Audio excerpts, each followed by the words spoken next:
మొదటిదండి, cancer అంటే అదొక death sentence లాగా. అది ఇంకా తగ్గదు. ఇంకా అది క్యాన్సర్ వస్తే చనిపోవడమే అన్నది అయితే అది చాలా పాత కాన్సెప్ట్ అండి. ఇప్పుడు రీసెంట్‌గా చాలా అడ్వాన్సెస్ ఉన్నాయి. ప్రతి క్యాన్సర్‌కి ఇంకా అది లాస్ట్ స్టేజ్ అట్లా ఏమి ఉండదండి. చాలా క్యాన్సర్స్‌ని మనం చాలా మంచిగా క్యూర్ చేసుకోవచ్చు. చాలా బాగుంటది. కొన్ని క్యాన్సర్‌లో డెత్ అనేది ఉంటది. ఏ జబ్బులో అయినా డెత్ అనేది ఉంటది. అలాగే క్యాన్సర్‌లో కూడా ఉంటది. అంతేగాని క్యాన్సర్ డయాగ్నోజ్ అయిన వెంటనే ఇంకా ఏం వైద్యం లేదు అనేదైతే అపోహ.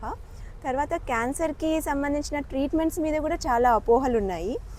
అవన్నీ వదిలిపెట్టేసి మీ జబ్బుకి మీకు ఏమి డౌట్లున్నా మీ దగ్గరలో ఉన్న డాక్టర్ గారి దగ్గరికెళ్ళి ఆ డౌట్లని మీ పక్కింటోళ్ళతో ఎదురింటోళ్ళతో కాకుండా డాక్టర్ గారితో డిస్కస్ చేసి మొహమాటం లేకుండా ఉంటే మీ అపోహలన్నీ తొలగిపోతాయండి. మీరు మంచిగా ట్రీట్మెంట్ చేసుకొని బాగా క్యూర్ అయ్యే అవకాశం కూడా బాగా ఉంది.